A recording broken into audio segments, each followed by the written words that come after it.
This is the Rockett PXO Boost and Overdrive. It's the signature pedal of guitar lightning bolt 𝗏𝗏𝗪𝗏. And in this video, we're going to find out if it's any good.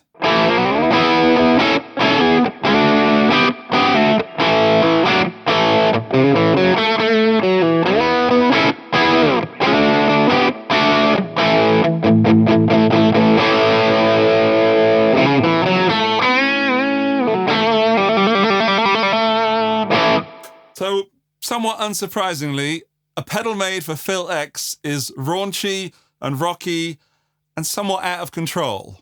At the top, we've got the controls for the drive. So you have volume, treble, bass, and gain. And then at the bottom, we have boost controls. The tilt EQ, if you go anti-clockwise, will boost the bass and cut off some of the highs. And it will do the opposite by boosting highs and cutting off some of the bass if you go clockwise. And then level is the level of the boost. Then we have 2-foot switches, one for toggling drive, one for toggling boost, and they're independent.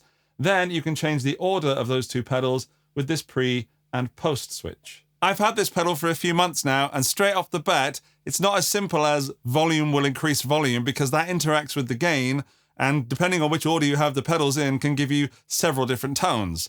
So let's have a little exploration. First off, I'll show you what happens if you turn the boost off. So this is how it was.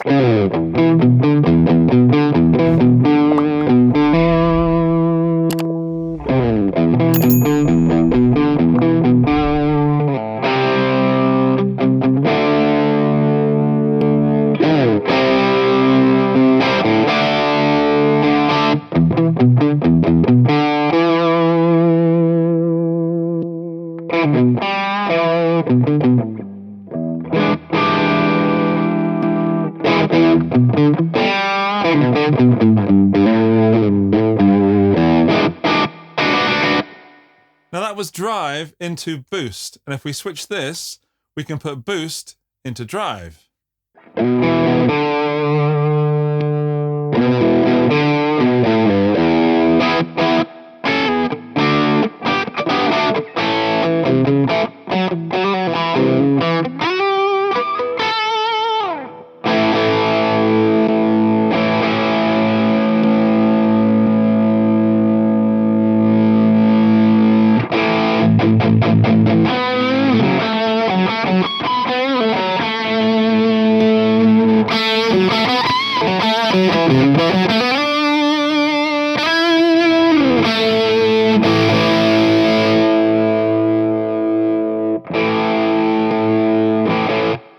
So this is not really the sort of thing you do mid-song, but you could do it in between songs if you want to make your solos louder, I guess. And if you want to have more drive, more going in at front end, you have it with the boost first. But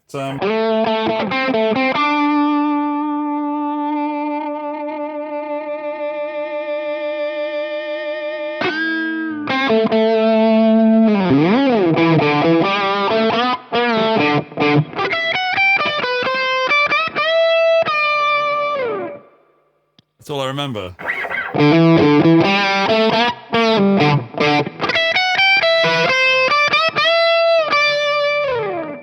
I'm not even sure that's right. Yeah, so 2 different sounds, 1 pedal so far. That's good because, well, 1 sound with 1 pedal wouldn't be any good, would it? Let's have a look with a loop. We'll start with just the gain, and we'll put that all the way down to the bottom and play around with the knobs.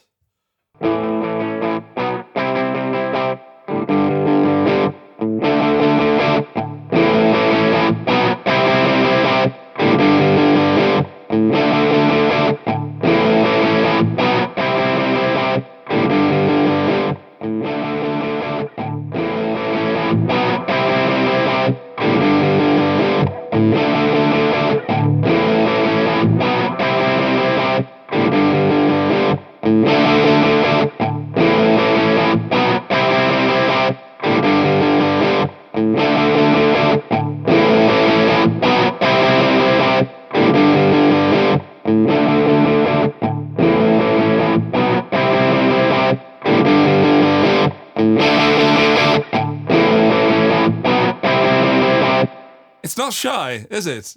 That is loud. It is possible near gig volume here. That's definitely as loud as it gets in this room. And by the way, I'm using a Laney SuperCub top and an Ibanez Iceman IC420FM VLS. Thank you, Ibanez. Let's try that loop again, and this time we'll have the boost going into the drive.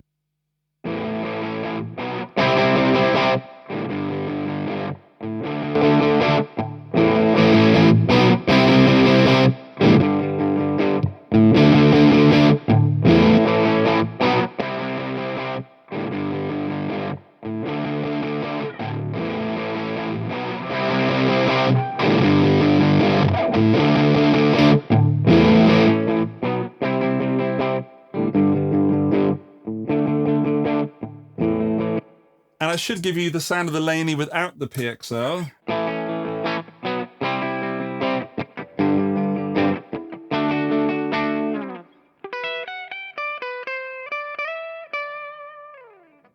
Yeah, so it's not clean, but it's clean.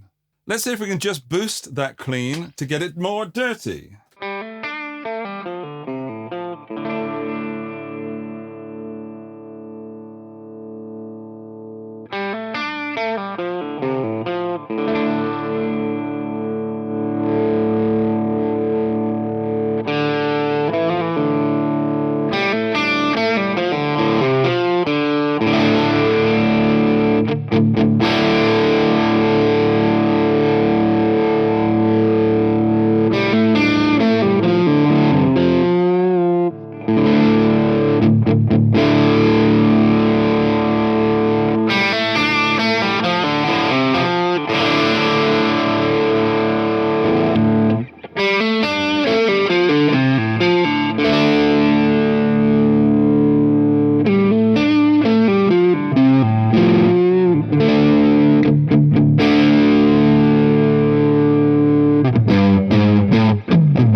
That is fat. That's neck pickup and the tilt EQ, boosting a little bass, cutting a little bit of highs. There's no drive on that, so the drive's off. It's just the boost. Or it was just the boost. Let's switch guitars and get some Strat action single coil going on.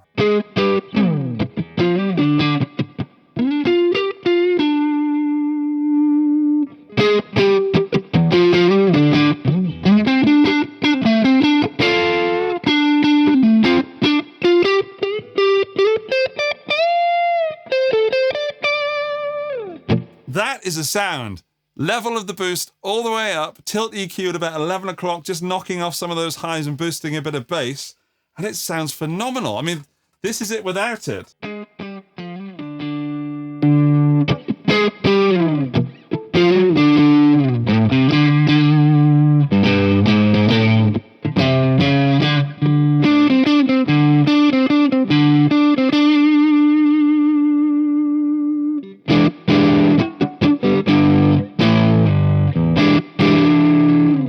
Because it's boosting the amp, it's reaching that fuzz territory. Oh, let's roll off the guitar a little bit.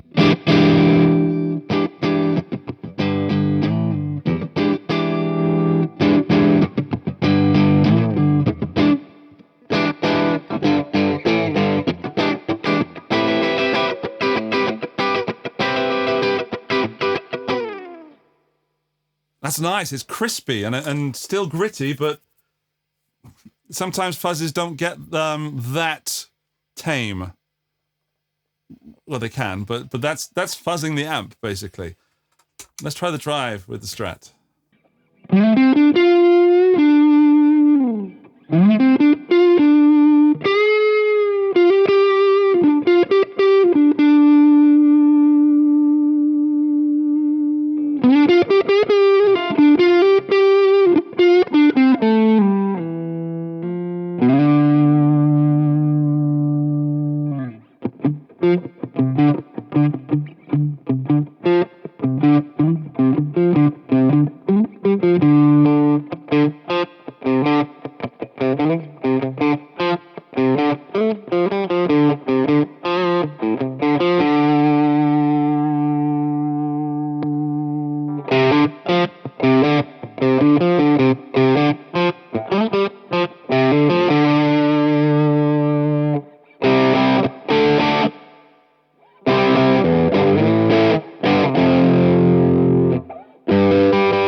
It has that Rockett-ness about it, that no frequency is left untouched.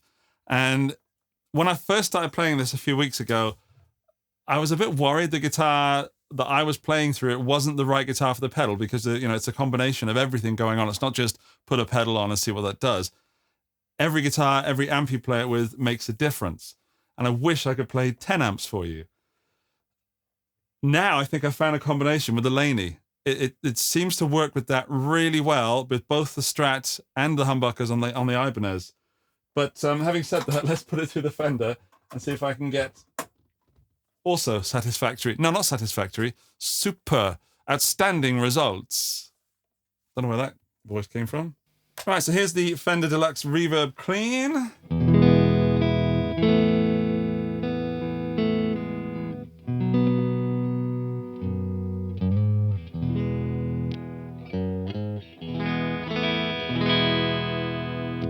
And let's try it. First the boost, see what that does. And I had a satisfactory result there, didn't I? Let's see if we get this still with the Fender.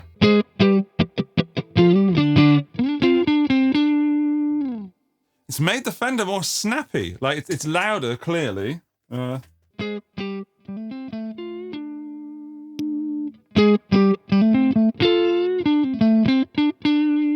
But it's not just making it louder, it's making it snap and pop in these sort of upper mids.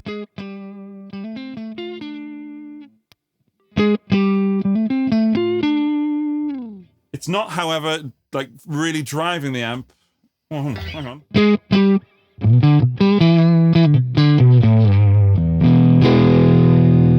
I didn't have the volume all the way up.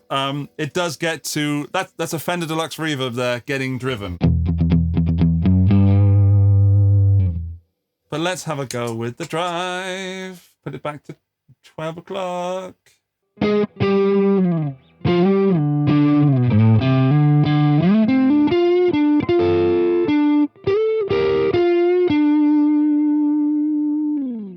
It's still a really good sound. A very different sound, of course. Different amp, different sound. What am I doing? Let's give it more gain.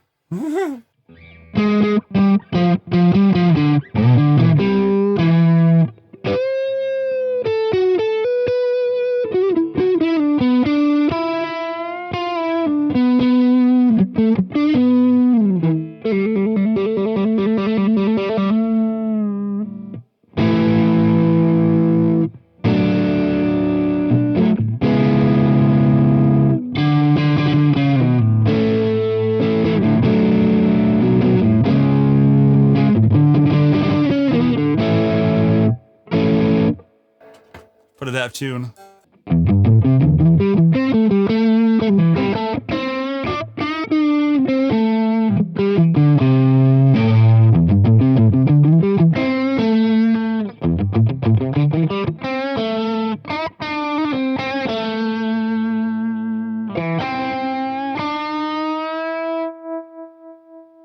All right, we've reached that point where I just want to play guitar. And that is always the indicator that this is a good pedal or this is a good rig. And I kind of forgot that you were there, and I kind of forgot that I was supposed to be doing stuff and, you know, keeping you engaged and asking you to like and subscribe and all that stuff. That is when I know that something is touching me deep inside. Let's try the Ibanez through this.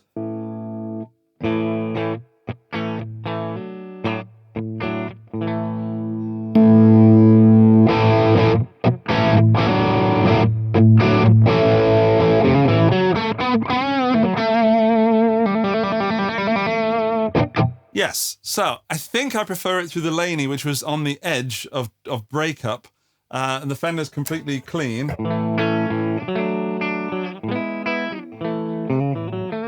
Not glassy. I've set it so it's a bit warmer, a bit more sort of Fender Bassman than Fender Deluxe Reverb, but it is not driving in any way.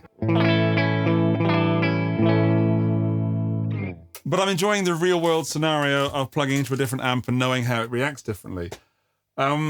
We've got to go drop tuning, haven't we?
I've never heard a Bon Jovi song that sounds like that, but if you wanted to sound like that, you could. What happens if I do post drive?